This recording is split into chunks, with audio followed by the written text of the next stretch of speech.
Bienvenue dans cette série de tutoriels consacrée à la création d'un site web avec WordPress. Dans cette vidéo, nous allons apprendre à configurer une boîte mail rattachée à notre nom de domaine. C'est parti!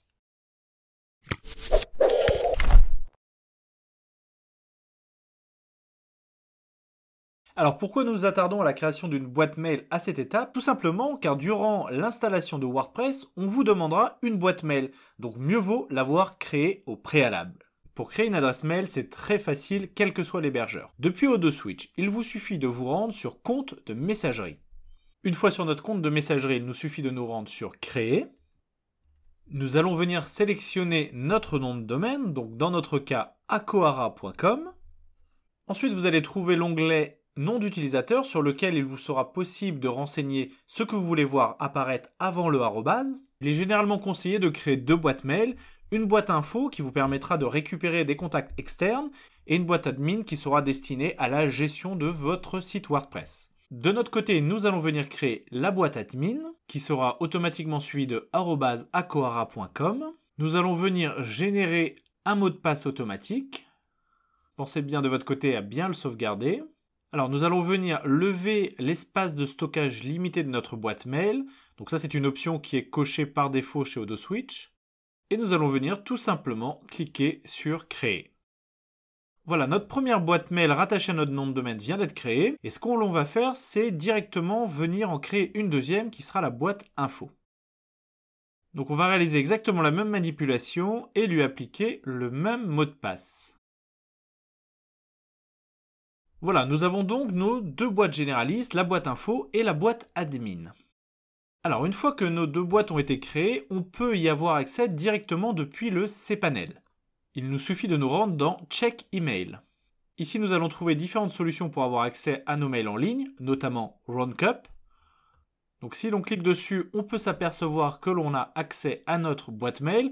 On voit d'ailleurs que Odoswitch nous a envoyé un mail de bienvenue suite à la création de nos différentes boîtes. Alors, cPanel peut être une solution pour avoir accès à ces mails, mais ce n'est néanmoins pas la solution la plus évidente. Si vous avez vraiment à rédiger des mails, mettre en forme, il est mieux de passer sur un client de messagerie. Alors un client de messagerie, c'est tout simplement soit une solution comme Outlook, qui est présent dans la suite Office proposée par Microsoft, ou cela peut être une solution gratuite, notamment Thunderbird, qui est proposée par Firefox. Alors la connexion des boîtes mail que nous avons créées avec un client de messagerie, c'est assez simple. Nous allons prendre l'exemple de Thunderbird afin que cela soit accessible à tous. Lorsque vous téléchargez donc Thunderbird, qui est une solution gratuite, le premier écran que vous allez voir une fois installé, c'est celui-ci. Donc il nous suffit tout simplement de venir renseigner notre nom. Faites attention car le nom, c'est celui qui s'affichera en en-tête quand vous envoyez un mail. De venir renseigner notre adresse mail et de venir renseigner notre mot de passe. Et à partir de là, Thunderbird va directement se connecter à votre serveur web pour récupérer votre boîte de messagerie. Alors nous cliquons sur Continuer et nous pouvons voir que Thunderbird est venu récupérer le serveur entrant et sortant de notre boîte de messagerie. Et voilà, notre boîte mail info a automatiquement été connectée au client de messagerie Thunderbird. Nous allons venir réaliser la même opération avec notre deuxième boîte de messagerie, la boîte admin. La méthode diffère légèrement, il faut nous rendre sur Outils, Paramètres de compte,